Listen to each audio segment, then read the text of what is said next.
Lesson 2.5, Compound Interest Formulas. The introduction article, What are the advantages of using the compound interest formula? You need to read this to be able to have the basic understanding for today's lesson. Some terminology you need to be familiar with. Compound interest formula and the annual percent yield. Example number 1. Rico deposits $800 at 1.87% interest, compounded quarterly. What is his ending balance after 1 year? Round to the nearest cent. So we are going to be using the simple interest equation, I equals PRT. So I need to find my I, P, R, and T. So reading the problem again. Rico deposits $800. That's his principal, $800. Interest rate, 1.87%, which as a decimal is 0.018. We need to take into account that it said he compounded quarterly. And what that means is you're going to take the full year and you need to split it up into quarters, 4 parts. So that meant you're going to compound after 3 months, after 3 more months, 3 more months, and then 3 more months again. So 4 different times you are compounding and collecting interest every 3 months. What is his ending balance after 1 year? They're only asking to go for 1 year, which means that we are only going to compound these 4 times. But that means I do need to compound 4 individual times. So we're going to have to calculate this formula 4 different times. So let's go ahead and look at compound number 1. My first compound. I equals PRT. I need to know my I. I know my P is 800. My rate is 0.0187. My time. I'm compounding the first time, which is 3 months. So 3 out of the 12 months I have been in here, and I'm going to compound 4. So my interest, multiplying all of this together, is 3.74. So at the end of my first 3 months, I earned $3.74 in interest. That means that right now I have a new balance. My new balance is the $800 I started with plus the $3.74 of interest I earned. So my new balance is $803.74. This is my new balance at the end of compound 1. So now I need to do compound 2. Compound 2 has a new balance. This is my new principal. So compound 2 has its own to look at. The principal changed. I have a new principal to consider. My rate does not change. My time also does not change because I'm still compounding quarterly. So I equals PRT. My new principal is $803.74. My rate stayed the same, and my time was the same because it's quarterly. Multiplying all of this together, I get my new interest to be $3.76. So what is my new balance at the end of my second compound? I had $803.74 that I started with. I need to add the $3.76 in interest. So at the very end of the day, I have $807.50. That's the end of what I have after compound 2. I'm supposed to do 4 compounds, so I need to compound it a 3rd time. So let's look at compound number 3. I'm still using the same formula, but I need to make sure my principal is changing every single time. I now have $807.50 in my account. My rate stayed the exact same, and so did my time. So my interest at the end of the 3rd compound, my principal is $807.50. My rate did not change. My time is 3 out of 12 months.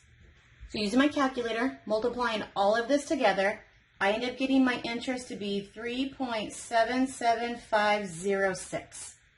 Money only allows 2 decimal places, so it cuts off here. The 5 is going to boss the 7 around and tell him where to go. The 5 bosses him to say 8. So this rounds up to 3.78. So this is my interest. So what is my new balance? I started with the principal of $807.50. I need to add my interest of $3.78. When I do that, I get $811.28 as my new balance at the end of compound 3. We're not done. We're supposed to compound quarterly for a full year. So that means I now need a compound number 4. So compound number 4 is going to use the same simple interest equation. So I have the same variables I need to look at. The rate is not changing at all the entire year. The time also does not change at all the entire year. Principal changes at the end of every compound. We ended compound 3 with $811.28 in our account. So these are the variables we're going to solve our problem with. So I equals, my principal is $811.28, my rate, and my time, 3 out of the 12 months to be compounded. So multiplying all of this together on my calculator, I get 3.79273. Money only allows 2 place values for cents, so it gets cut off. The 2 is going to boss the 9 around. Since he's smaller than 5, it stays. So my interest is 3.79. So what is my new balance at the very end of the 4th compound? I started with $811.28. I'm going to add my interest of $3.79. So I get my total of $815.07. So we need to make sure we're actually answering all the questions. So rereading the problem again. Rico deposited $800 at a 1.87% interest, compounded quarterly. We did all that. What is his ending balance after 1 year? Round to the nearest cent. This was his ending balance at the end of the year. So Rico's ending balance after 1 year is $815.07. So figuring out Rico's compound 4 different times was a lot of work. We came up with a compound interest formula that allows us to do all 4 of those compounds within one formula. So there's a faster way to do it. So let's look at example 2. If you deposited P dollars for 1 year at 2.3% compounded daily, express the ending balance algebraically. We are not going to do it daily for a year. I don't want to do 365 of these compounds like we did Rico's. We're going to use the compound interest formula. So the formula is B equals P in parentheses 1 plus R over N all raised to the NT power. So I have B, P, R, N, and T to consider. Let's read the problem again. If you deposit P dollars, well, that's principal, so I deposited P. For 1 year, my time is 1 for 1 year.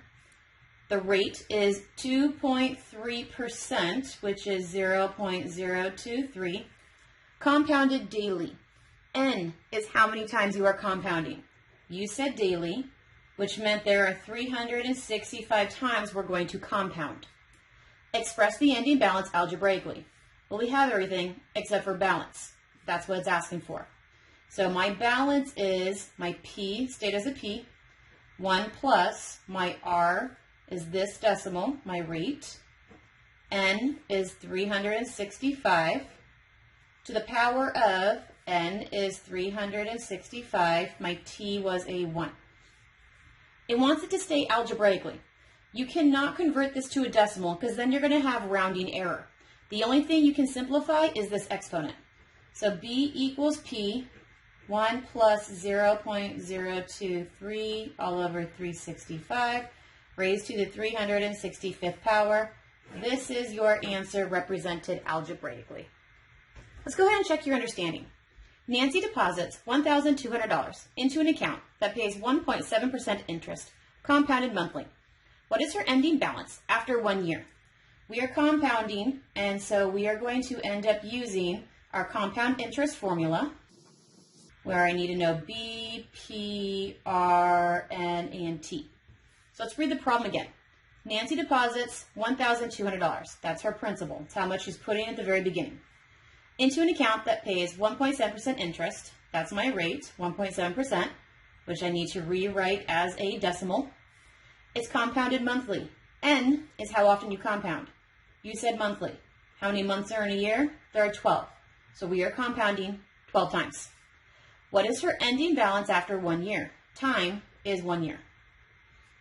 What is her ending balance? That's what B is.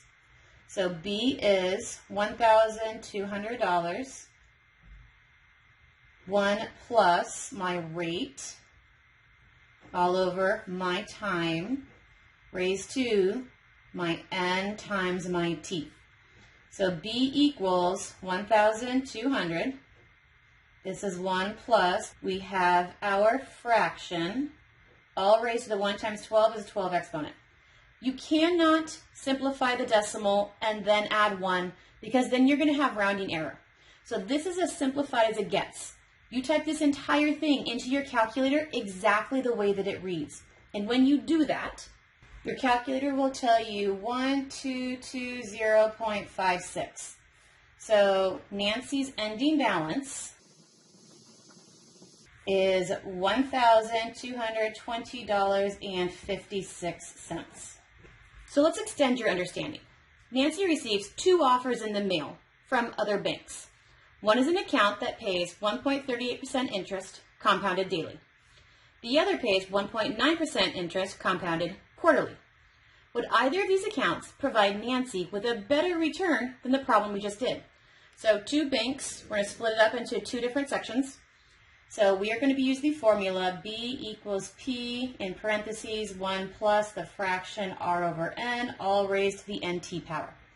This will give us how much she has at the end. 2 different banks means that we have 2 different sets of variables that we need to look at. So Nancy receives 2 offers from the banks. One, this guy, is the account that'll pay 1.38% interest compounded daily, so daily, which gives us 365. The other has an interest rate of 1.9% and it's compounded quarterly. So quarterly tells us that we're having 4 times throughout the year. This interest rate as a decimal and this interest rate as a decimal. That's all this problem gives us. It's because we're still the same Nancy as before.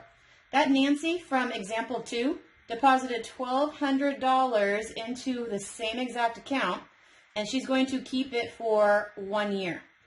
So if Nancy wanted to switch, who's actually better? So we have B equaling the same $1,200 principal. She has a different rate, but this one's happening daily. So typing all of this into your calculator exactly the way that it reads, you get, so this is an amount of $1,216.67. This is not better than Nancy's current bank. So I would not switch banks if this was the only offer. She did not get more than her other bank. Well, what about the other offer? So let's check this guy.